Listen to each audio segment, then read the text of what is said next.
It's good to see all of you tonight. Thank you for being here. If you take out your Bibles and turn to the book of James, we'll be staying there the whole time.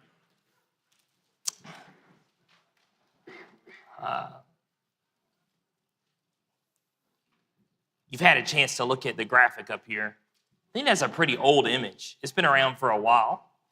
But obviously it's two men fighting over, if there's a number there and they're fighting over what number it actually is. I don't know who the fool was that decided to make a 9 by just flipping the 6 upside down. But for us that play Rook, it's hurt us our whole lives, hasn't it? What the idea is, though, behind the cartoon is that there are different perspectives on different things. And what could be good for me may be bad for you. And what could be bad for you might be good for me. We take those and we use those, especially when we're talking about human relationships and human communication. And there is a lot of truth we can pull out of it when it comes to human communication. You can understand different types of perspectives like that, especially in politics, where if there was a city ordinance that made German Shepherds illegal in Gardendale, you might have a crazy neighbor with a crazy dog that has a shepherd, and you're scared of that dog, and that dog just lives outside and is out of control, and you hear that that's going to be a city ordinance, you may be happy. I'm finally going to not be terrorized by that dog anymore. But for me, I'd be sad, right? I got a German Shepherd. My dog isn't wild, So for something that could be good for you might be bad for me, right? And there's several different things in politics and businesses in our everyday human relationships where some of that might be true.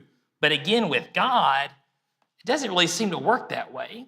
And I think that's one of the arguments that James is making in this book. So what I'd like to do tonight is just go through the book of James. I've got several passages pulled from it. And I just want to show you where James makes this contrast. That humans are often double-minded creatures. We've got multiple perspectives on the same issue. Whereas God, in his communication to us, he's single-minded. And as we go through James' explanation of these things, we'll have some good definitions for both of those phrases. And then the lesson will be yours. Let's start at the very beginning in James chapter 1. And I put a lot of my passages up on the screen because I need to highlight some things, some phrases.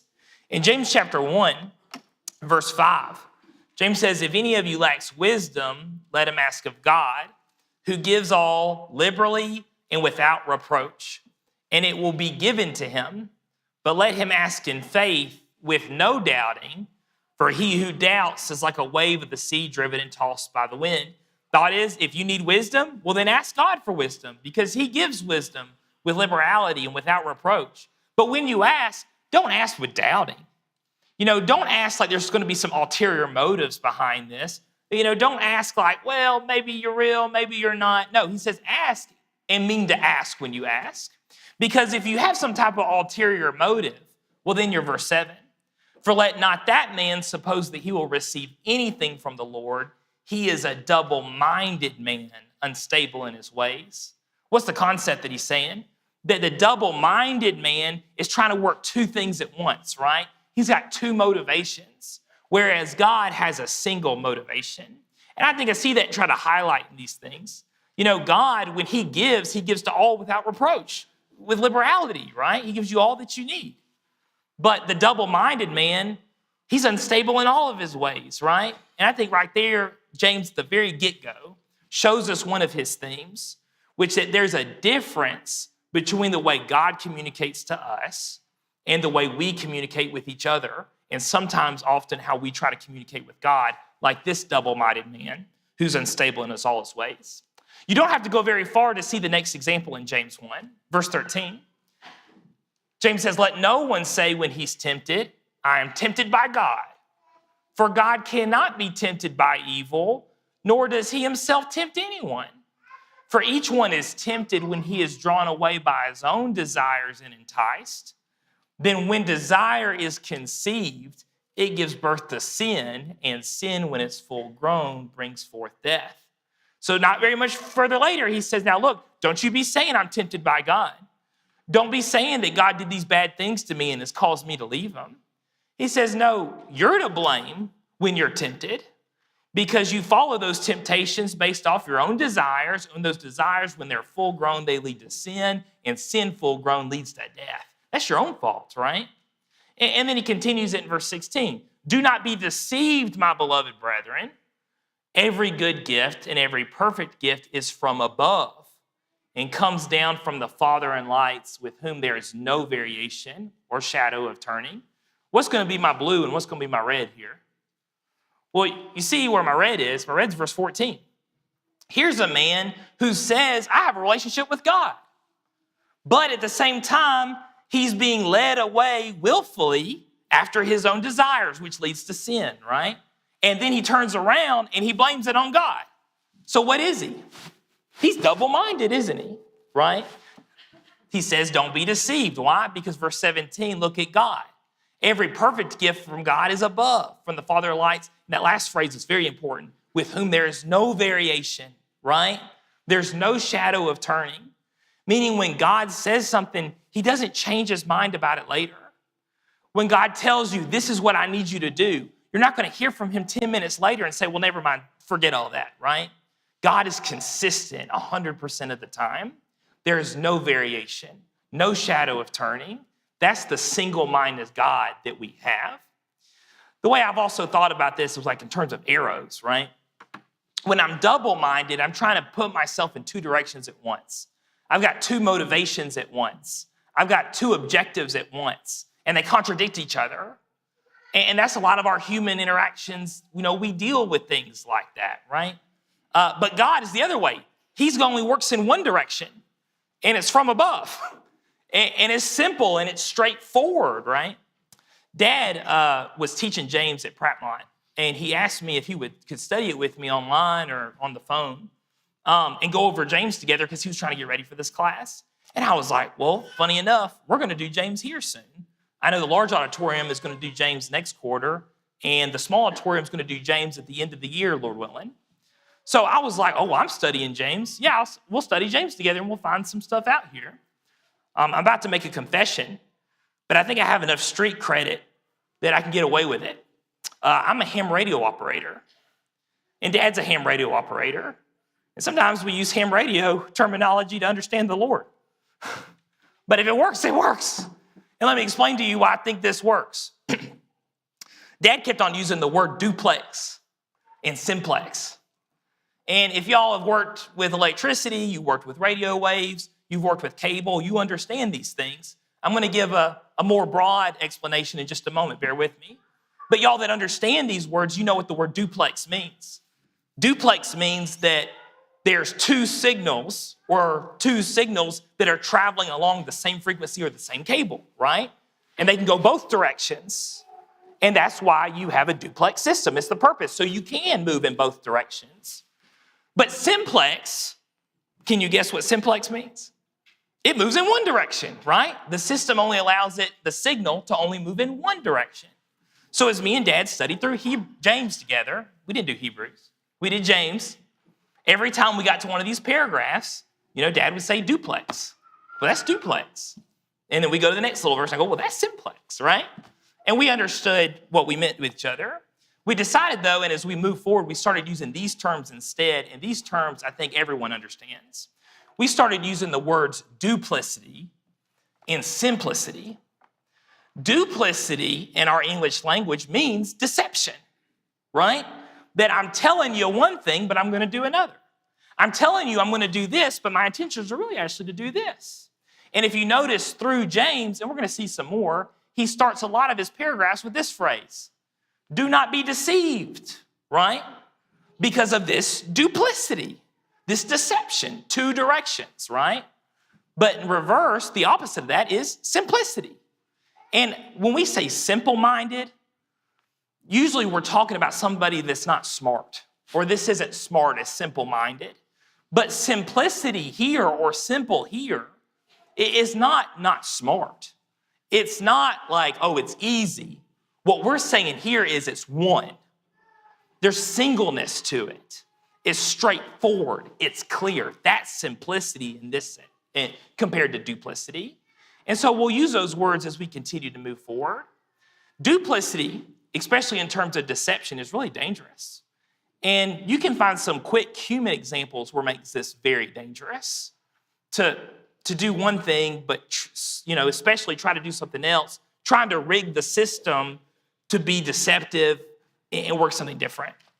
You know, you can imagine in the Senate, in the U.S. Senate, and it's really not hard to imagine, but if the senators or the House decided they were going to pass a bill that was going to help widows and orphans, and they publicized it, that we're going to pass this bill in the House and it's going to help widows and orphans, right? And even the title had something about widow and orphan bill. You know, how many people are going to be behind that? Well, probably everybody is, right? And you talk to people on the street, and they go, yeah, I would be for that. They should do that, yada, yada, yada. You know, we'd all be supportive. But often what our Senate likes to do, and like our House likes to do, and this is a real example here, if you'll read that 1,000-page document, you'll see somewhere on page 899 that they're going to give $1 billion to Verizon. And one senator who actually did the reading, or one congressman who actually did the reading, he votes no because he doesn't want to give $1 billion to Verizon. Well, what do all the other senators and congressmen do to that man? Well, they say, look, he hates widows and orphans. What's the whole purpose of that duplicity? That whole purpose of that duplicity, saying that the title of the political bill is this, but they're trying to sneak something else in, that is the definition of duplicity. That is deception, right? And if you know how to do it, you're going to manipulate others to use that duplicity. Now, using that understanding, has God ever treated us like that? Has he ever tried to sneak something in? No, what is God? God is where every good gift comes from, that comes down from above, that comes down from the Father of lights, where there is no variation or shadow of turning.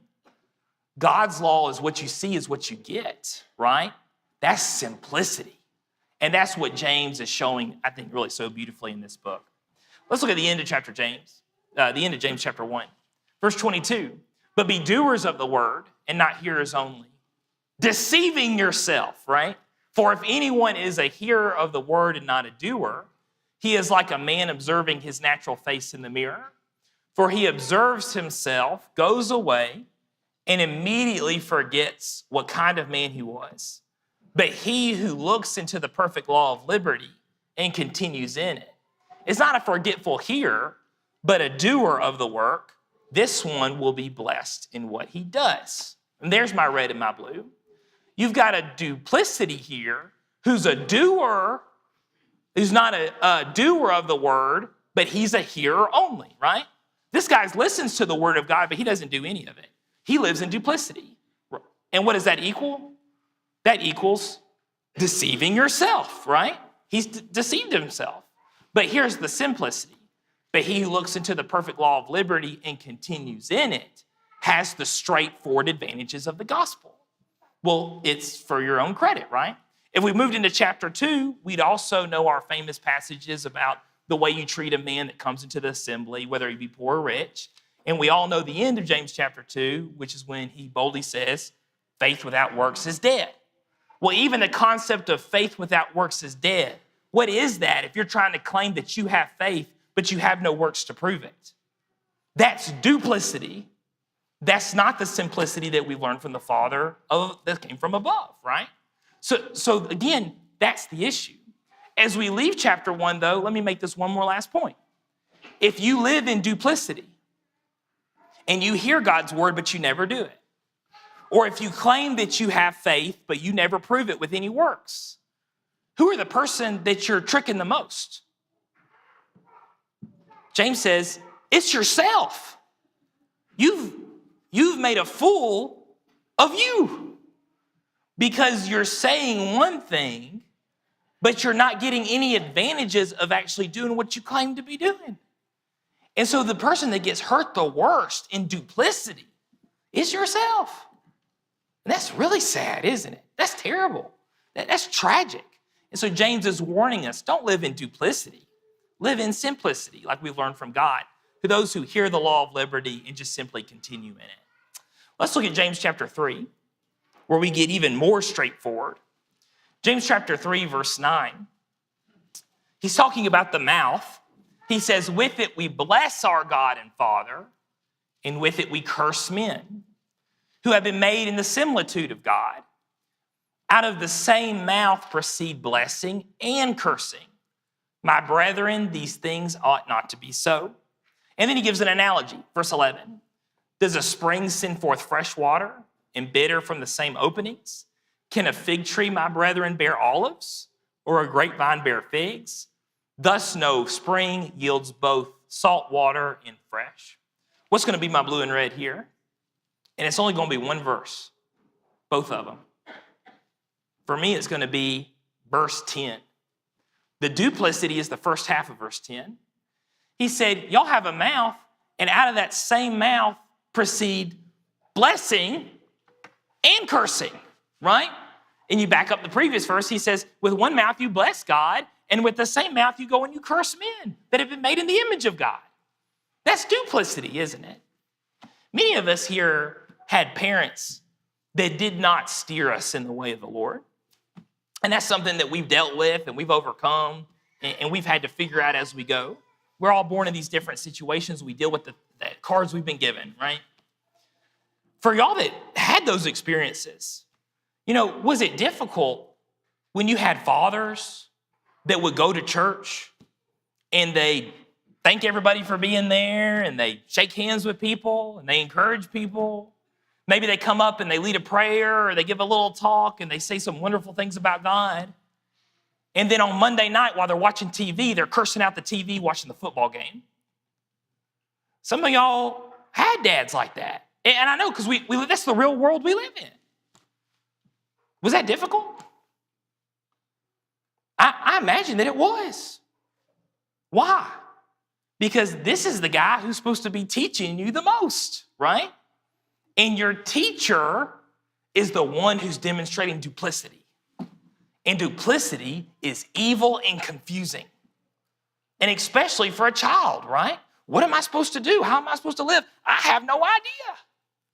And that's the danger of living in duplicity, right? Now, on the other hand, my blue is the simplicity is that's not how it's supposed to work. And his argument is verse 11 and verse 12. James makes the argument that even in nature, you don't really see duplicity. The only place you really can find duplicity is amongst humans, but it's not out in the world that God created, right?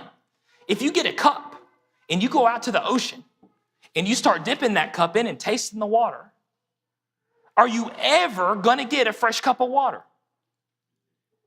No, you will continue to get salt water. And it would be very, silly of you to think, okay, well, maybe next time I'll get some fresh water. Why? Because that's not how the ocean works. It produces salt water. That's what's in it. That's all you're going to get, right? Do we go out and buy a fig tree from the store? And we go and we bury it in our yard.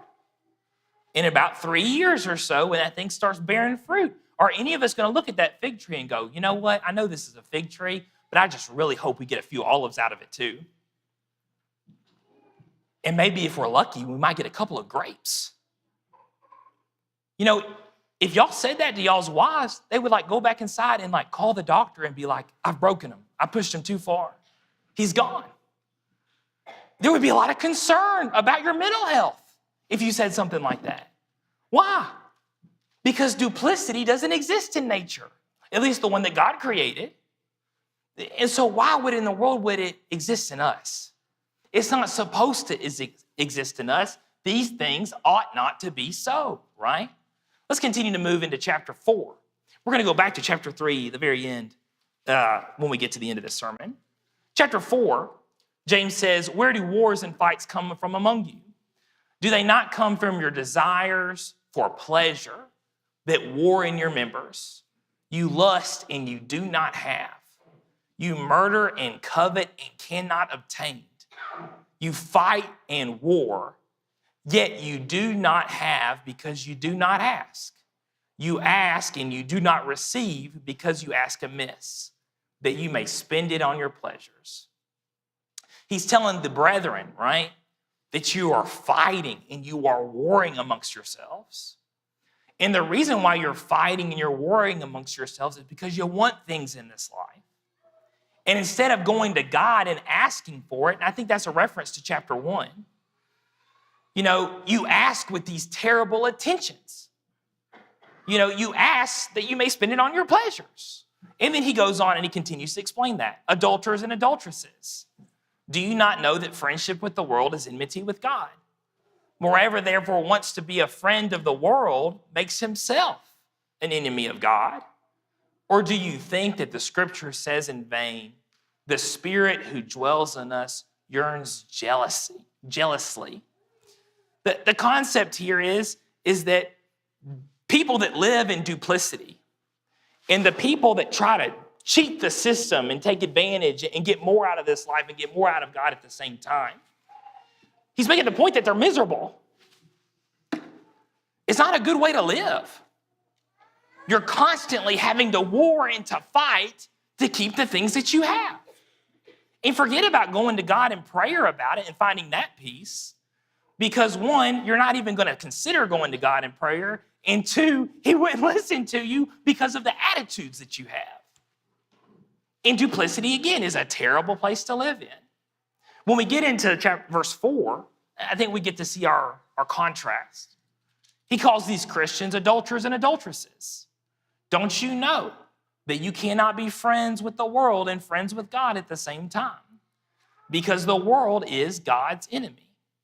When we've been doing elder qualifications and deacon qualifications lately, we keep on talking about the qualification of husband of one wife.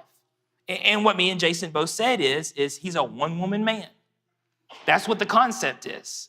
And what's that concept of being a one-woman man? That's simplicity. That's oneness, right? Well, Jesus too, guess what he is? Jesus is a one-woman man. And his one woman is the church. And when the church, or at least the church member, is going out and trying to get the best out of this world that they may spend it on their pleasures, what does the one-woman man, Jesus, think about this church member? Well, he's an adulterer. He's an adulteress, or she's an adulteress, right? Because I'm supposed to be their one person. And then we get to the end. This is how God feels about these things. The spirit who dwells in us yearns jealously. God can't tolerate it. Why? Because it's simplicity. He has oneness. And any type of duplicity, he can't even tolerate. And so he pleads with us and he begs us to return. And that's where we end up with this second half of chapter 4, verse 7. The solution to all of this. He says, therefore submit to God. Resist the devil and he will flee from you. Draw near to God and he will draw near to you.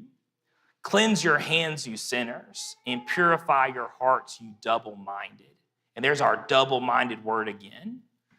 Cleanse your hands, purify your hearts, draw near to God. Why? Because you're double-minded. You're duplex. You're living in duplicity. And you can't come to the simple God and live in duplicity. Verse 9, lament and mourn and weep.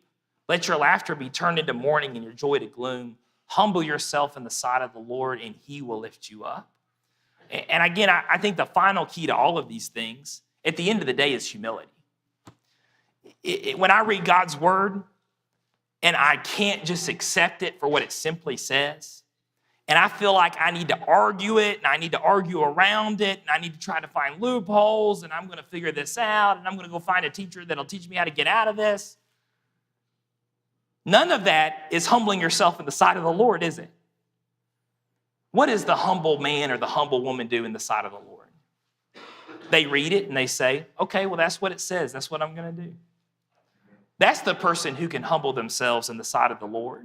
And that's the person who's got the key to all of this. They're simplex. They live in simplicity. And that's why the Lord has a relationship with them. Well, now finally, let's go back to chapter 3, where he just flat out says what we've been building up to. In chapter 3, verse 14, James says, but if you have bitter envy and self-seeking in your hearts, do not boast and lie against the truth. The wisdom does not descend from above, but is earthly, sensual, demonic. For where every envy and evil-seeking thing exists, confusion and every evil thing are there. This is the wisdom that's not from above. This is the wisdom that's earthly. And it's demonic, right? And it's sensual. And where envy and self-seeking are, when people live in jealousy, when people live in greed, when people live in envy, right? And they covet, what's the next thing that's going to follow that? Not selflessness, but self-seeking. And when you live in a society where everyone's seeking self, and they're not seeking God, and they're not seeking their neighbor, what does that lead to? Confusion and every evil thing. That's where duplicity leads to. Everyone's evil and everyone's confused, right? I know y'all all live in the world that I live in. Are there a lot of people out there that are confused?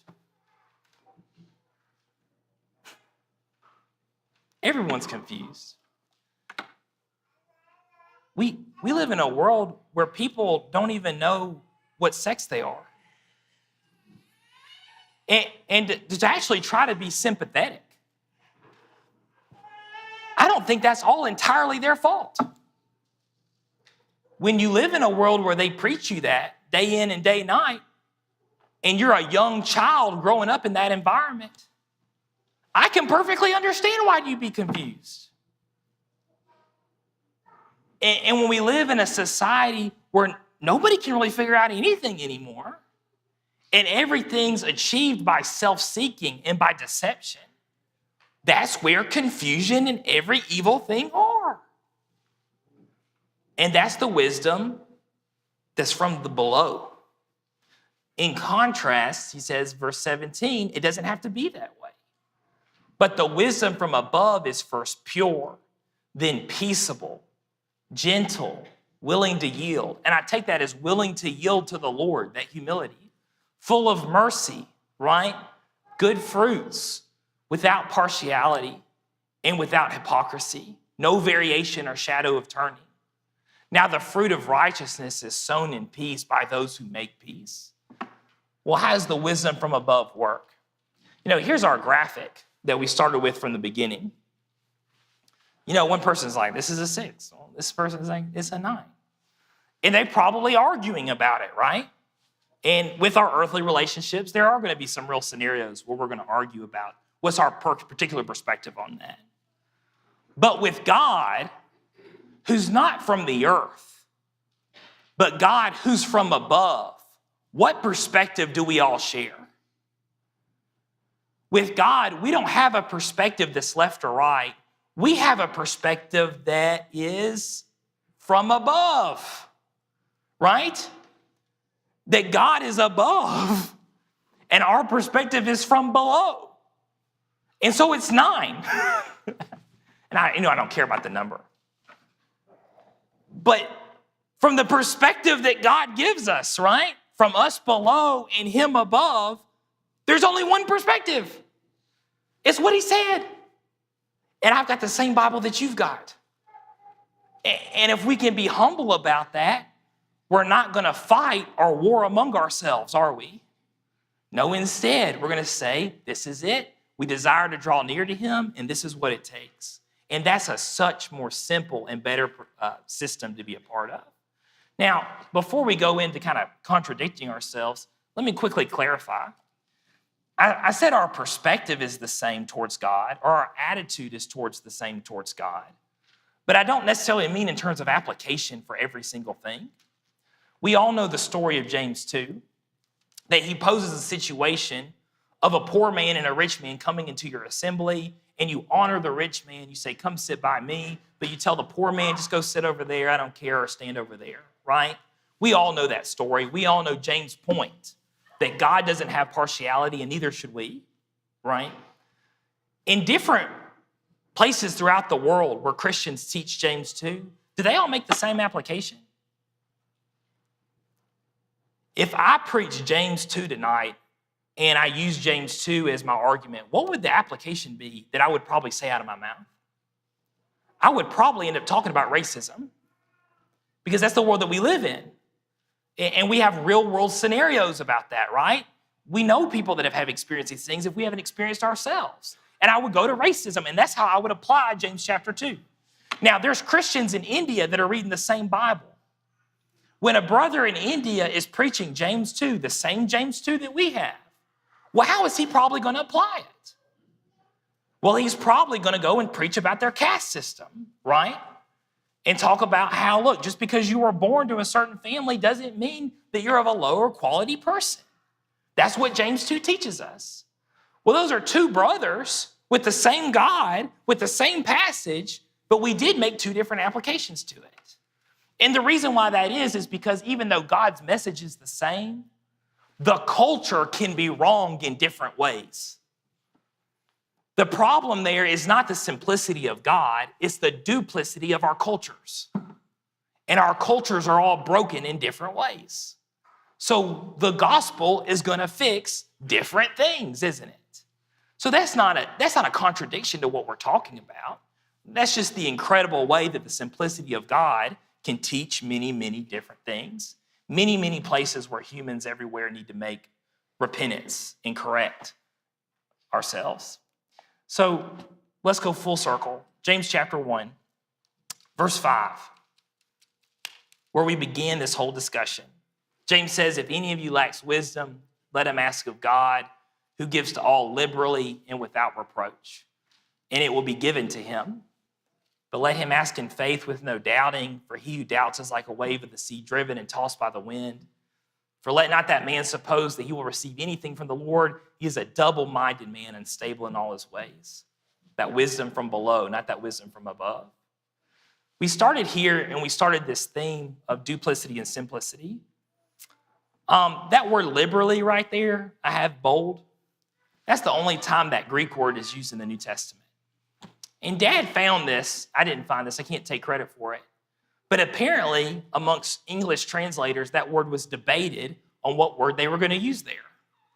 Because it seems like we really don't have a good English word to fit whatever that Greek word is. Do you know what word was the second round pick that they were going to use for liberally right there? Let him ask God who gives to all liberally. The second round pick was simply. Let him ask of God who gives to all simply and without reproach. Isn't that wild? That's it, isn't it? Andrew's not a translator, and if he debated a translator, the translator would win. But if this is the theme that we can follow all the way through James, it makes a lot of sense to me that it does start right here in verse 5. And the thought that James is communicating is a concept of liberality, that he gives you all that you need. He doesn't hold anything back.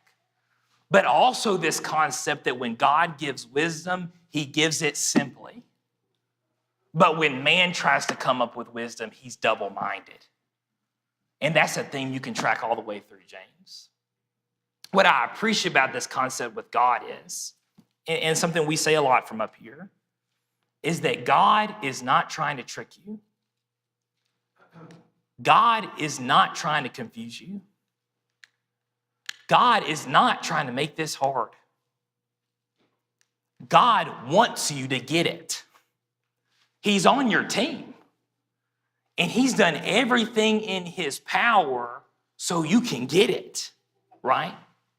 And the times that we don't get it, and the times that we live in confusion, the issue is not that God messed up and he tempted me. The issue is my own duplicity is not humble enough to accept his simplicity. And that's the issue I think I read here in the book of James.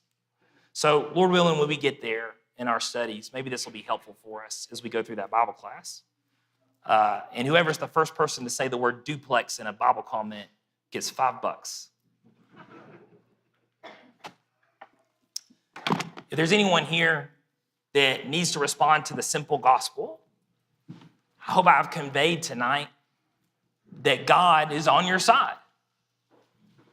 And the gospel was designed to be simple, that all cultures, for all tribes and all tongues of people, for all time, could simply obey it. If there's anyone here that understands that, and they understand that what God says is exactly how it is, why don't you let us spiritually assist you? If you'll come forward as we stand and sing.